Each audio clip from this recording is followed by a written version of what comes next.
Manita de Gato. Bienvenidos a Manita de Gato, yo soy el doctor Ari Papadopoulos, cirujano plástico certificado, y como saben, en este podcast buscamos romper con el tabú de las cirugías plásticas para sentirnos mejor y vernos mejor. Y en este caso nos acompaña el doctor Gustavo Aguirre para hablar de una cosa que afecta muchas veces no solamente la salud, sexual o ginecológica de las mujeres, sino que también les ocupa mucho tiempo y las preocupa mucho. Gracias, Gustavo, por estar con nosotros para hablar de este tema que es la miomatosis uterina y que produce una serie de trastornos que nos vas a platicar tú, que eres el experto. Gracias a ti, Ari, por la invitación. Sí, es un problema muy común en las mujeres en edad reproductiva que afecta mucho su calidad de vida. Provoca sangrado, provoca dolor, en algunos casos provoca infertilidad, y es terrible que una mujer no pueda salir a la calle porque no sabe en qué momento va a tener un sangrado y va a afectar mucho su calidad. Y llega a ser hasta discapacitante, ¿no? Platícanos un poquito, los miomas, ¿qué son? Porque la gente no sabe si son buenos, si son malos, si es un tumor del que me debo de preocupar, o es nada más este tema de controlar los sangrados. Los miomas son tumores benignos del útero, son extremadamente frecuentes, como te comenté. Se presentan en el 25 o en el 30% de las mujeres en edad reproductiva. No todos dan síntomas y por ende no todos requieren tratamiento. Puede ser que te los encuentres de repente en un ultrasonido y ahí están tranquilitos, hibernando. Exactamente. Esta parte de si no has tenido embarazos, es más frecuente que tengas miomatosis, ¿es cierto o es un mito? Es un mito. La miomatosis no se preocupa si has tenido embarazos o no. Y de hecho, mucha de la sintomatología del mioma depende de su localización.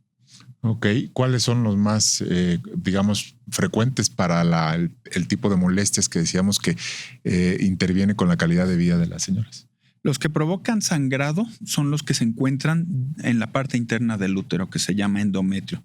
Los que provocan dolor o compresión del intestino o de las vías urinarias son los que se encuentran por fuera del útero, que se llaman miomas subserosos. Okay. Y los que están en la parte muscular, que se llama miometrio, estos pueden provocar sangrado o pueden ser completamente asintomáticos. Esta parte de la compresión de las vías urinarias o del intestino, ¿cómo se da cuenta la paciente y qué es? O sea, ¿cuáles son sus síntomas y cómo llegan a la consulta, ¿no? Habitualmente este tipo de síntomas se presentan por miomas muy grandes, que literalmente es como si fuera una piedra que está recargándose sobre el intestino. Son mujeres que pueden llegar con estreñimiento a una revisión y de repente haces un ultrasonido y encuentras un mioma grande de 10, 12 centímetros, y por los síntomas hay que quitarlo. Si está en la parte de adelante del útero, puede comprimir la vejiga y provocar urgencia urinaria o dificultad para ir al baño o infecciones de vías urinarias de manera recurrente. Exactamente. Oye, pero y entonces, cuando una mujer se da cuenta de que tiene un mioma porque tiene una sintomatología ya sea de sangrados, ¿todos los sangrados abundantes son por miomas en esa edad o qué más puede ser? No, hay muchas causas de sangrados abundantes en mujeres en edad reproductiva. La endometriosis del útero, que se llama adenomiosis, también provoca sangrados. Hay muchos sangrados que no dependen de los miomas y que inclusive los úteros son anatómicamente normales y se producen por desbalances hormonales, por falta de ovulación, etcétera. Pero entonces, primer paso, cualquier mujer que tenga un sangrado demasiado abundante, ya sea en duración de días o en cantidad, pues debe de buscar una consulta contigo, ¿no? Exactamente. Y ya que tienes el diagnóstico, es miomatosis en cualquiera de sus variantes, ¿hay tratamiento médico? ¿Todas se operan? ¿Cómo funciona? Hay tratamiento médico. El tratamiento médico casi en todos los casos es para el control de los síntomas, de los sangrados o del dolor. El analgésico nos ayuda. a controlar el dolor. El antiinflamatorio también no nos ayuda a parar el sangrado, a diferencia de otros sangrados que sí se pueden parar con antiinflamatorio. Recordemos que la menstruación es un proceso inflamatorio. Hay un tratamiento novedoso que se supone que reduce el tamaño de los miomas. Realmente los resultados pues, son muy variables entre una paciente y otra. Y es un medicamento que bloquea al receptor de progesterona y se supone que hace que los miomas sean más chiquitos. Ok, pero digamos que si entonces no lo puede hacer más chico, casi siempre acaba en cirugía. Los miomas que se encuentran en el endometrio, los que se llaman submucosos, forzosamente requieren de cirugía porque provocan mucho sangrado y pueden provocar problemas de fertilidad. Ok, y esa cirugía no necesariamente, o sea, muchas veces te ayuda para poderte embarazar. Exactamente. Y cuando acabó ya, digamos, la etapa reproductiva, ¿cuándo también le dices a la paciente, bueno, hay que considerar si se puede quitar el útero o siempre se quitan solo los miomas o qué? En la menopausia los miomas se hacen un poco más pequeños, dado que ya no tienen el aporte hormonal. Disminuye un poquito el tamaño. Obviamente un mioma que empieza a crecer en la menopausia es una indicación para quitarlo. En la menopausia. Pero digamos, si nada más yo ya tengo el número de hijos que quería o no tengo hijos, pero tengo 35 años y no sé si me voy a embarazar o no, hay que ver el tamaño y cada caso es diferente o hay como que una tablita para seguirla. Cada caso es diferente. Los miomas que se encuentran fuera del útero, si provocan síntomas, hay que quitarlos. Si no provocan síntomas, se pueden vigilar, se pueden quedar ahí. ¿Con ultrasonidos? Con ultrasonidos. La resonancia magnética nos ayuda mucho también cuando hay muchos miomas y queremos hacer sobre todo una cirugía conservadora, es decir, quitar los miomas y no quitar el útero. La resonancia magnética nos ayuda mucho. Okay. Para saber cuántos, dónde están, cuáles vamos a quitar, cuáles tenemos que dejar, etcétera. ¿Y tratas de preservar el útero nada más por la función reproductiva o...? La mayoría de las veces es por la función reproductiva. Hay mujeres que no se quieren quitar el útero a pesar de que estén en la peri o en la menopausia y que me dicen, ¿sabes qué? Pues nada más quítame los miomas. Es que se escuchaba mucho, ¿no? Le van a quitar la matriz, o sea, o hacerle una histerectomía porque tiene miomas. Era como una explicación muy frecuente durante una época para que la mujer se sometiera al retiro del útero, ¿no? Exactamente. Pero la indicación no es que tenga miomas, sino ¿qué te están haciendo los miomas? Te están produciendo sangrado, te están produciendo anemia. Esa es la razón por la que vamos a quitar el órgano. Sí, ya hay que estar también vigilando esto que dices de la hemoglobina, que no tenga anemia la paciente y que realmente pueda ser que no sea funcional en su vida laboral, en su vida cotidiana. Sí llega a haber esos casos, sí, ¿no? Sí, llega a haber esos casos. El caso que vamos a operar en un ratito es justamente una mujer en los 40 que ya tuvo sus hijos, que tiene anemia, que tiene mucho sangrado y que tiene un mioma en el endometrio. A ella le vamos a quitar el útero, le vamos a hacer una histerectomía por laparoscopia. Eso te iba a preguntar. Cuando vas solo a quitar los miomas, ¿cómo es la cirugía? Y cuando vas a hacer la extracción de la matriz o del útero, ¿qué avances ha habido? Primero, la resección solamente del mioma. La resección solamente del mioma puede ser de manera tradicional, como aprendimos a través de una incisión que puede ser como una cesárea. La mayoría de las veces es así. Se siguen haciendo este tipo de miomectomías, que así es como se llama la cirugía. Pero dependiendo del tamaño y de la localización de los miomas, se pueden quitar también por laparoscopía. O los que provocan sangrado y están en la parte interna del útero, esos los quitamos a través de un procedimiento que se llama histeroscopía. Entramos con una camarita por la vagina muy delgadita, lastimamos muy poco, no les duele, con anestesia general y se retira el mioma que está en el endometrio. Y esa recuperación es rapidísima. Es más rápida que la de la vía abdominal. No, cuando se rapidísima la recuperación. Y no nada más eso, una mujer que le quitas un mioma submucoso por histeroscopía, hasta un parto le puedes ofrecer. Eso es una ventaja para ellas, ¿no? Oye, y cuando quieres quitar el útero o la matriz, ¿esto cómo ha progresado? Sí ha habido muchos avances, la cirugía robótica, escuchamos por ahí, la cirugía laparoscópica. Sí, Dependiendo del tamaño del útero, se puede hacer una histerectomía abdominal o en úteros muy chiquitos, en mujeres ya mayores que tuvieron partos. La histerectomía vaginal sigue teniendo sus indicaciones. La histerectomía laparoscópica es maravillosa, la recuperación es muy rápido, el dolor es mínimo. Al día siguiente están caminando, en 2 días están en su casa y en una semana están haciendo vida normal.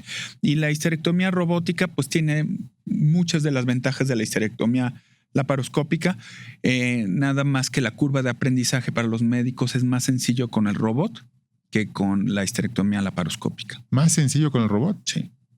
¿Y eso a qué se atribuye? Se requiere más destreza quirúrgica para la laparoscopía que para la robótica. El tema del robot pues es montar el robot, familiarizarte con el robot y a veces se tarda uno más montando el robot que haciendo el procedimiento. La logística. La histerectomía o la miomectomía, las dos se pueden hacer por robot. Y yo he escuchado también algunas personas que dicen, es que tenemos ahí a veces tema con las aseguradoras porque la cirugía robótica no está al alcance de todo el mundo, porque no, es muy cara, porque no alcanzan a cubrírtela. ¿Es cierto o esto ya se está...? Es cierto, pero cada día se está mejorando esta situación. Cada día las aseguradoras nos empiezan a aceptar más el tema de la cirugía robótica, que sí es más cara que la laparoscopía, definitivamente. La cirugía abierta pues es la más económica, después viene la cirugía laparoscópica y finalmente la cirugía robótica. Ok. Oye, y entonces las pacientes, por ejemplo, en edades más tempranas, digamos las adolescentes, adulto joven, no sé, antes de 20, 25 años, cuando tienen sangrados abundantes, no se atribuyen a miomas. ¿Qué son las causas más frecuentes en las adolescentes o en las adultas jóvenes de sangrado disfuncional? El síndrome de ovario poliquístico es una causa muy frecuente de sangrado en mujeres jóvenes y este se debe principalmente a un problema de falta de ovulación. Los problemas tiroideos también son una causa frecuente de alteraciones menstruales. El abordaje pues es similar, verlas en la consulta, hacerles un interrogatorio, ver cómo está el patrón de sangrado. El ultrasonido es básico y ya que encontramos un útero que anatómicamente es normal, pues entonces vienen los estudios complementarios, el perfil hormonal, las características físicas, la presencia de vello. Son muchas cosas que nos orientan a pensar que es un tema hormonal. El peso es hasta cierto punto normal que en los primeros años de la menstruación sea irregular y tenga más cólicos y sea más abundante y como que les haga pasar más difícil sus periodos menstruales a las jóvenes que de repente ya cuando están en una etapa más adulta de 30 años, por ejemplo. Es muy frecuente que las adolescentes tengan menstruaciones irregulares y ciclos anovulatorios. ¿Y esto es nada más una cuestión que hay que darle tiempo y se autorregula o siempre? La mayoría de las veces hay que darles tiempo y seguimiento y es una cuestión de inmadurez de lo que llamamos nosotros el eje, que viene desde el hipotálamo, la hipófisis, que son los órganos que dan la orden al ovario para que produzca las hormonas que se necesitan para un proceso de ovulación y si no hay un embarazo, pues que venga la siguiente menstruación. Entonces, digamos que es un poquito de esperar a la madurez, pero sí le pueden echar la mano el ginecólogo para que no la pase tan mal, claro, ¿no? En estas primeras etapas. Claro, hay que explicarles que es un proceso normal, que no debe de ser extremadamente doloroso, que es normal un pequeño cólico, que puede haber un manchado café antes de que venga el sangrado y que estén tranquilas. Y la duración del sangrado pues es algo muy importante, debe de durar entre 3 y 7 días para que consideremos que es una menstruación normal. Ok, sí, porque a veces se ve esta parte como muy emocional en la que las adolescentes o las adultas jóvenes cuando tienen su periodo y ya es motivo de vergüenza si fue muy abundante y llegaron a manchar y tal. Y entonces como que siento que es bueno que haya esta información y que les llegue a todas y que no se preocupen, ¿no? Tampoco. Sí, es muy importante y cada día más la mujer joven, la adolescente se acerca a través de la mamá, de las amigas al ginecólogo para entender cómo funciona su cuerpo, qué es normal y qué es anormal. Sí, porque y pues ahí aprovechamos para hablar de muchas otras cosas. Claro, que no te desinformen las amigas o el internet nada más, ¿no? Exactamente. Oye, y yendo al otro extremo de la vida, digamos, reproductiva, ya que pasó la menopausia y la paciente dejó de menstruar, ¿qué causas puede haber de sangrado ya en esa etapa postmenopausia? Es una muy buena pregunta, Ari, y aquí sí hay que ponernos muy abusados porque una mujer en la menopausia ya no debe de sangrar. Hay causas que son extremadamente benignas de sangrado. La principal es la atrofia urogenital y principalmente la atrofia vaginal. Es una causa muy frecuente de sangrado, habitualmente no son sangrados frecuentes y esto se corrige con estrógenos locales. O sea, se da por la falta de hormona. Por la falta de estrógeno en la vagina. Pero hay que echarle un ojito siempre al endometrio en la mujer posmenopáusica. Y cuando el endometrio mide más de 4 milímetros, hay que biopsiarlo porque aquí tenemos el riesgo del aumento en la celularidad del útero, que se conoce como hiperplasia, y del cáncer de endometrio, que nos preocupa muchísimo. Ok, entonces digamos que sí es un motivo de alerta el decir volví a tener un sangrado, no dejarlo pasar así como pues es algo normal y de repente puede haber o no puede haber sangrado. Sí, todo sangrado en la menopausia es un motivo de alerta, de acercarse con el ginecólogo y de una consulta médica. Y, por ejemplo, ya que llegan contigo en esta etapa y bueno, sí hay un crecimiento del endometrio, ¿tiene relación con la terapia hormonal de reemplazo de ese crecimiento del endometrio o qué hacen? No debería de tener ninguna relación porque una regla para los que vemos menopausia es que no puedes administrar estrógeno sin progestágeno en las mujeres que tienen útero. Así es que no debe de estar relacionado con la terapia de reemplazo hormonal si le estás indicando de manera adecuada. Está más relacionado con otro tipo de exposición a los estrógenos, por ejemplo, obesidad. Diabetes, obesidad, hipertensión se asocia mucho, anovulación también se asocia con endometrios engrosados y aumento en el riesgo de lesiones premalignas, que son las hiperplasias con atipias, y de cáncer de endometrio, que lo estamos viendo con mucha frecuencia. ¿El cáncer de endometrio ha incrementado? Mucho. ¿Qué otro factor de riesgo hay para el cáncer de endometrio? ¿Tabaquismo? No, fíjate que el tabaquismo, curiosamente, es un factor protector de cáncer de endometrio. Es para lo único que protege, pero es un factor protector. No quiere decir que fumen porque te va a dar cáncer de pulmón. Te hace de otros cánceres y de vejiga y hay muchas otras malas asociaciones. Pero fíjate qué curioso. Pero sí, entonces la obesidad, la diabetes, la presión alta, todo eso te está favoreciendo. Uh-huh. ¿Qué otra? Entonces haces la biopsia y si llega a haber ahí algún reporte de malignidad, tienes que quitar el útero. Si es maligno, pero si es benigno y te dicen, no, pues está nada más creció. Si es una hiperplasia, le puedes ofrecer inclusive un dispositivo de estos modernos que tienen progestágeno. O sea, el más conocido se llama Mirena y es un excelente método para evitar una cirugía y para que el endometrio deje de crecer. ¿Y se queda ahí ya de por vida? No, ¿o cómo? Dura entre 5 y 7 años. Ok, pero ¿va a requerir otro dentro de 7 años? Habría que evaluar cómo está ese endometrio. Ahora, el manejo con progestágenos en la menopausia no lo recomiendo tampoco porque el progestágeno provoca coágulos en las piernas y nos incrementa mucho el riesgo de trombosis. Si ya tenía sobrepeso y si ya tenía diabetes o hipertensión, pues todo se suma, ¿no? ¿Para qué buscarle si tienes un método bueno como el dispositivo que no te incrementa el riesgo de trombosis y tiene muy buenos resultados en este tipo de pacientes en la menopausia? Oye, y entonces creo que estamos abarcando todas las posibles sangrados en todas las edades. Nada más nos faltó sangrado durante el embarazo y ahí podemos cerrar con esto el programa antes de que se nos acabe el tiempo. Si una paciente sabe que está embarazada y tiene sangrado, sí es medida de alarma. Es medida de alarma, digo. Es un tema muy amplio. Nos podemos echar un programa, un libro, lo que quieras, hablando de sangrados en el embarazo. En el primer trimestre del embarazo, ¿cuáles son las principales causas de sangrado? Embarazo ectópico, un embarazo que está fuera del útero, que es una situación de alarma de urgencia, amenazas de aborto y distintos tipos de abortos. Segundo trimestre, placentas de inserción bajo, todavía no podemos hablar de placenta previa, y amenazas de parto pretérmino pueden provocar sangrados, acortamientos del cuello, etcétera. Todo esto puede provocar sangrados.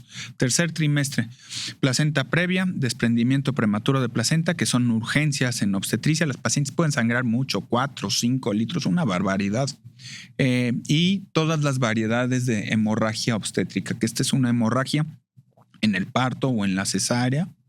Y también pueden sangrar de una manera muy importante. Sí, ya poner en peligro su vida. Pero definitivamente. Al principio del embarazo, en los 2 primeros trimestres, o si todavía no están a término, no saben que ya pueda llegar su parto, un sangradito y hay que hablarle al ginecólogo. Un sangradito le tienes que hablar al ginecólogo. No pasarlo por alto. No. Perfecto. Pues creo que abarcamos todos los temas de sangrados en todas las etapas de la vida reproductiva de la mujer. Pues yo te agradezco muchísimo, el doctor Gustavo Aguirre. Él es ginecólogo experto en todos estos temas. Por favor, regálanos una red social, algún contacto donde las pacientes que te vean y quieran tener alguna consulta, un acercamiento. Muchas gracias. Nos encuentran en redes sociales como Gineco In Vitro y ahí hablamos ampliamente de todos estos temas y de todo lo que es la salud reproductiva de la mujer desde la infancia, la adolescencia hasta la menopausia, como platicamos aquí con el doctor Ari. Perfecto, pues te agradezco muchísimo haber estado con nosotros. No se pierdan este episodio de Manita de Gato en todas las plataformas del Heraldo Media Group y el video va a estar también disponible en YouTube. Cuídense. Heraldo Podcast, un lugar para tus oídos.